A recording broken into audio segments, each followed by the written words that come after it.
नमस्कार दोस्तों, स्वागत है आपका हमारे इस चैनल धूप धुनुची आरती में। दोस्तों, जैसे कि सावन का महीना चल रहा है और हर दिन हम बाबा की पूजा कर रहे हैं। विशेषकर सोमवार के दिन जो है हम शिव जी की पूजा विशेष रूप से कर रहे हैं। पर कईयों के घर में ये एक समस्या हो जाता है कि भगवान शिव के अभिषेक जो है वो करने के लिए वो शिवलिंग बनाए या नहीं बनाए, इसलिए जो है ना वो थोड़ा द्वंद्व में रहते। द्वंद्व इसलिए होता है क्योंकि ऐसे तो जैसे कि देखिए, जो कि पत्थर के शिवलिंग मिल जाते हैं या फिर पीतल के मिल जाते, तांबे के मिल जाते, चांदी के भी शिवलिंग के पूजा कई लोग करते हैं। तो उसमें तो जो है ना शिवलिंग को आसानी से जो है आप अभिषेक करवा सकते। पर हर कोई जो है अपने घर पे शिवलिंग प्रतिष्ठा इसलिए नहीं करते क्योंकि हो सकता है कि उनसे जो है प्रतिदिन पूजा ना हो पाए। शिवलिंग आप अगर घर पे जो है ना प्रतिष्ठित करके रखते हैं, यानी कि आप बाबा को जो है एक बार मंदिर में बिठा देते हैं, उसके बाद आपको प्रतिदिन पूजा करना पड़ेगा अभिषेक के साथ। हाँ, हो सकता है कि उसमें आप प्रतिदिन पंचामृत का अभिषेक ना कर पाए, आप कपूर के जल से या फिर केवल चंदन के जल से या फिर बिल्वपत्र पुष्प से ही केवल पूजा कर पाए, पर वो आपको करना ही होगा, आप मिस नहीं कर सकते। जैसे कि आप घूमने गए या फिर कहीं और पर गए तो उस समय भी आपको अपने घर में किसी को रख कर जाना होता है ताकि वो जो है ना शिवलिंग की पूजा कर सके। पर इस वजह से ये क्या होता है, बहुत सारे लोगों के मन में ये रह जाता है कि हम तो भगवान के अभिषेक सही तरीके से नहीं कर पा रहे हैं। कुछ लोग जो है वो गंगा मिट्टी से शिवलिंग बनाकर उनकी पूजा करते हैं, पर हर किसी के लिए तो गंगा मिट्टी प्राप्त करना भी संभव नहीं होता है। तो इस वजह से मुझे लगा ये वीडियो आप लोगों के साथ शेयर करना बहुत ज़रूरी है। दोस्तों, आज मैं आपको बताऊँगा कि गंगा मिट्टी के अलावा या फिर जो धातु के या फिर प्रस्तर यानी कि पत्थर के शिवलिंग अगर आपके घर पे नहीं है और आप विशेष दिनों में मिट्टी के शिवलिंग नहीं बना पा रहे हैं तो उस दौरान आप क्या करेंगे। देखिए दोस्तों, शिवलिंग जो है ना वो वैसे तो वो अगर सबसे अच्छा होता है कि प्रतिदिन की जो पत्थर के शिवलिंग में पूजा की जाती है वो, और जो वो गंगा मिट्टी से शिवलिंग बनाकर जो विशेष तिथियों में जैसे कि शिवरात्रि में पूजा होती है, हर महीने की शिवरात्रि में काशी में आप देखिएगा वहाँ पर लोग पूजा करते हैं। हर सोमवार को लोग उस शिवरात्रि सोमवार के दिन जो है बाबा की पूजा करके गंगा तट पे ही बैठकर पूजा की जाती है और उसके बाद पूजा करने के बाद गंगा में ही उन्हें विसर्जित कर दिया जाता है दोस्तों। पर गंगा मिट्टी हर जगह पर हर शहर में मिलना संभव नहीं होता है, तो उस जगह पर आप जो है आपके घर में जो आटा है उसका प्रयोग करके भी आप शिवलिंग बना सकते हैं दोस्तों। हाँ दोस्तों, आपने सही सुना, आटे का प्रयोग करते हुए भी आप जो है ना बाबा की लिंग बना सकते हो। उसे अभिषेक करने के बाद आप जो है उसे विसर्जित कर सकते हैं दोस्तों। ये आटा जो है वो आप गेहूं के आटे का प्रयोग कर सकते या फिर जो चावल का आटा होगा उसका भी आप प्रयोग कर सकते, यानी कि गेहूं के आटा या फिर चावल का आटा, इससे आप शिवलिंग बनाइए और उसके बाद जो है उसका अभिषेक करके ये आप विधिवत पूजा करिए और फिर जो है विसर्जन विधि के साथ आरती करते हुए जो है ना, जैसे विसर्जन किया जाता है, हम लोग कलश विसर्जन करते हैं या फिर नवरात्रि के दौरान हम 9 दिन के बाद जैसे विसर्जन करते हैं, गणपति बप्पा को बैठाने के बाद जैसे विसर्जन करते हैं, उस तरीके से आप किसी तालाब में विसर्जन कर सकते या फिर आप अपने गार्डन में या फिर ऐसी जगहों पर भी विसर्जन कर सकते, या फिर आप गमले में जो है ना विसर्जन करने के बाद वो पानी जो है आपके घर के पेड़ पौधों में भी डाल सकते हैं दोस्तों। तो आप आटे का या फिर चावल का आटे का, यानी गेहूं के आटे का या चावल के आटे का शिवलिंग तो आप बनाएंगे, पर उसके साथ साथ आपको क्या करना है, उसमें आपको चंदन का पाउडर देना है, उसमें आपको कपूर मिलाना है, उसमें आपको घी मिलाना है और उसमें आपको शहद मिलाना है। इन सारी चीज़ों को मिलाकर जो है ना दोस्तों आपको शिवलिंग बनाना है। ऐसा नहीं है कि जैसे रोटी के लिए हम सिर्फ आटा गूंथते हैं उस तरीके से, वैसे उसका भी एक विधान है कि चंदन पाउडर और भस्म मिलाकर केवल जो है वो आटे जैसा गूंथकर भी बनाया जाता है, पर वो हर किसी के लिए संभव नहीं होता है, वो हर किसी के लिए संभव नहीं होता है दोस्तों। तो इसलिए मैं आपको कहूँगा कि आप गेहूं के आटे में जो है ना कपूर मिला लीजिए, उसमें चंदन का पाउडर मिला लीजिए, उसमें जो है घी और शहद जो है वो आप मिला लीजिए। उसके बाद गंगा जल से आप कर सकते हैं या फिर नॉर्मल जो वाटर मिलता है यानी कि नॉर्मल जो पानी मिलता है उससे भी आप जो है ना, जैसे आटा गूंदी जाती है उसी तरीके से आटा गूंद लीजिए और उसके बाद ओम नमः शिवाय, ओम नमः शिवाय इस तरीके से जाप करते हुए, हाँ दोस्तों जाप करना बहुत ज़रूरी है। आप ओम नमः शिवाय, ओम नमः शिवाय, ओम नमः शिवाय ये रटते हुए जो है ना आप शिवलिंग को बनाइए। आप शिवलिंग को जब बना रहे हैं तो आपको ध्यान में रखना है कि आपको संपूर्णता से शुद्ध होकर यानी कि धुले हुए वस्त्र पहनकर नहलाकर ही जो है शिवलिंग को बनाना चाहिए।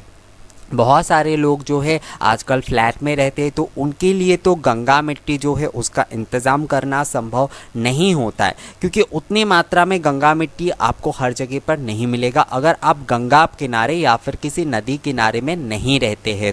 तो आटा जो है वो हम सभी के पास उपलब्ध होता है। चावल का आटा भी आप अगर चाहे तो आसानी से आपको मार्केट में मिल जाएगा। तो चावल के आटे या फिर गेहूं के आटे आप दोनों भी मिला सकते हैं एक साथ, यानी गेहूं का आटा आपने ले लिया और चावल का आटा आपने ले लिया, दोनों मिलाकर जो है आटे का शिवलिंग बहुत सुंदर से प्रस्तुत कर सकते हैं। या फिर केवल चावल के आटे से या फिर केवल गेहूं के आटे से ही आप जो है शिवलिंग बना सकते हैं। इसमें मैं आपको कहूँगा कि रोटी में जैसे वेजिटेबल ऑयल वगैरह डालते हैं उसका मोयम वगैरह करने के लिए, तो आपको वो इसमें बिल्कुल नहीं डालना है। वो उस जगह पर आप घी डाल सकते हैं, अगर आप थोड़ी मात्रा में घी थोड़ा ज़्यादा डालना चाहते हैं तो वो आप डाल सकते हैं इसमें दोस्तों। पर एक बात का ध्यान आपको रखना है कि आपको वेजिटेबल ऑयल या फिर नमक ये सारी चीज़ें बिल्कुल इसमें नहीं डालना है और चीनी ये भी आपको नहीं डालना है। अगर आपका मन करता है कि आप थोड़ा शर्करा डाल के इसे बनाना चाहते हैं तो आप इसमें गुड़ जो है ना, यानी गुड़ को थोड़ा पीस कर जो है आप इसके साथ बना सकते हैं दोस्तों। वैसे शहद अगर आप इस्तेमाल कर रहे हैं तो उस जगह पर आपको गुड़ का इस्तेमाल करने की कुछ ज़रूरत नहीं होती, क्योंकि ये बनाने के समय थोड़े मीठे चीज़ों का इस्तेमाल करना होता है। तो उस जगह पर आप शहद इस्तेमाल करते हैं तो वो सबसे ज़्यादा सही रहता है। अगर आप शहद नहीं इस्तेमाल कर रहे हैं तो थोड़ा सा गुड़ आप मिलाकर जो है इस शिवलिंग को बना सकते हैं दोस्तों। शिवलिंग जिस तरीके से मिट्टी से बनाया जाएगा उसी तरीके से एकदम सेम तरीके से ही जो है ना आटे या फिर जो है चावल के आटे से बनाया जाएगा दोस्तों। उसमें किसी भी प्रकार का कोई अलग फ़र्क नहीं होगा, यानी बनाने में जो है वो किसी अलग फ़र्क नहीं होगा। बिल्कुल जो है मिट्टी के जैसे बनाए जाते हैं या फिर जो हम धातु के या पत्थर के शिवलिंग जैसे देखते हैं बिल्कुल उसी तरीके के आपको बनाना है। और उसके बाद जो है आपको उसे प्रतिष्ठा करना है उस दिन के लिए। अगर आप केवल सोमवार की पूजा कर रहे हैं तो उस हिसाब से जो है आप उन्हें प्रतिष्ठित कीजिए अपने घर के मंदिर में या फिर तांबे की जो भी पात्र में आप उन्हें रख रहे हैं उसमें। और उसके साथ साथ जो है उन्हें विधिवत पूजा करिए दोस्तों। जो भी शिव पूजा विधि है, जिस विधि से आप करना चाहते हैं उस विधि के साथ संपूर्ण पूजा करिए। और जो अभिषेक है, जैसे कि पंचामृत अभिषेक होता है पहले और उसके बाद जो है जल से अभिषेक होता है, यानी गंगा जल से अभिषेक होता है और उसके बाद नॉर्मल जल से होता है। तो आप जो है अगर चाहे तो केवल दूध से या फिर जो है गंगा जल से भी अभिषेक कर सकते हैं या फिर दूध और नॉर्मल पानी से भी जो है ना आप अभिषेक कर सकते हैं। तो यह आप पर निर्भर करता है। वैसे पंचामृत से स्नान कराना ज़्यादा अच्छा होता है। अगर आपके पास दूध नहीं है तो आप जो है ना दोस्तों आप चंदन के पानी से या फिर कपूर के पानी से भी जो है ना बाबा के अभिषेक कर सकते, उसमें समस्या नहीं है। बाबा तो कण कण में विराजते हैं, बाबा हमारी सृष्टि के कण कण में विराजते हैं। तो इसलिए हम किसी भी रूप में उनकी पूजा करें, बस उनके ये जो है प्रतीक रूप हम बना ले और उसमें हम अपनी संपूर्ण भक्ति, हम अपनी संपूर्ण निष्ठा के साथ अगर पूजा करते हैं ना तो बाबा को आप उसी जगह पर प्राप्त कर सकते हैं दोस्तों। तो इसलिए जो है आप अगर शिवलिंग अलग से घर पे नहीं रख पा रहे किसी वजह से और आप सोच रहे कि हम इस वजह से अभिषेक नहीं कर पा रहे और गंगा मिट्टी के शिव भी आप नहीं बना पाते हैं अपने घर पे, तो आप आटे का गेहूं के आटे आटे का या चावल के आटे का शिवलिंग जो है वो आप बनाकर जो है विधिवत पूजा कर सकते हैं। बिल्कुल किसी भी प्रकार की उसमें कोई समस्या नहीं है दोस्तों। आप संपूर्णता से पूजा करिए, अभिषेक करिए, जिस तरीके से भी आप अभिषेक करना चाहते हैं। अगर आपने जो है ना कोई मन्नत मांगा है कि मैं इस तरीके से बाबा आपके अभिषेक करूंगा सावन के महीने में, और इस दौरान जो है वैसे तो अनलॉक चल रहा है पर एक तरीके से लॉकडाउन जैसा ही परिस्थिति है, तो उसमें अगर आप मंदिर नहीं जा पा रहे हैं और आपको घर पे ही कोई अभिषेक करना हो रहा है, तो आप आटे के शिवलिंग में भी संपूर्णता से जो है ना उस विधि का पालन कर सकते हैं दोस्तों, जो आप मंदिर जाकर करते। तो उसके साथ यानी अभिषेक के साथ आपको विधिवत पूजा करना है, आपको आरती करना है, बाबा की जिस भी तरीके से आप सेवा करना चाहते हैं वो आप कर सकते हैं इस आटे के शिवलिंग में।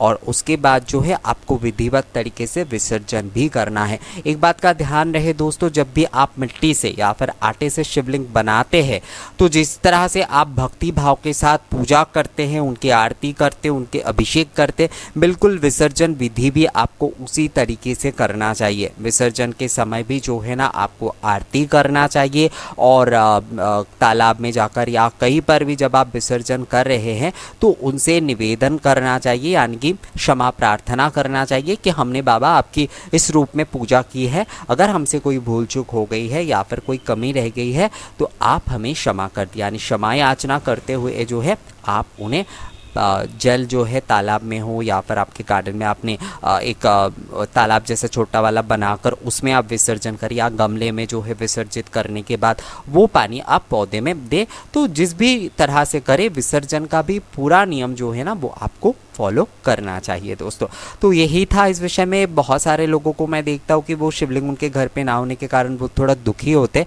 वैसे तो रुद्राक्ष में भी ये अभिषेक किया जा सकता है अगर आपके पास एक रुद्राक्ष है कम से कम, पर फिर भी लोगों के मन नहीं मानता है कि बाबा को जैसे लिंग रूप में वो पूजा करना चाहते, तो आप आटे का शिवलिंग बनाकर जो है ना आप अपने उस विधि के साथ पूजा कर सकते हैं संपूर्णता से दोस्तों। तो ये वीडियो आपको कैसा लगा? अगर ये वीडियो आपके लिए लाभकारी रहा है तो मुझे कमेंट्स करके ज़रूर बताइएगा, और साथ साथ इसे लाइक और शेयर भी ज़रूर कर दीजिएगा। मिलेंगे आपसे अगले वीडियो में नए किसी जानकारी के साथ, तब तक के लिए नमस्कार।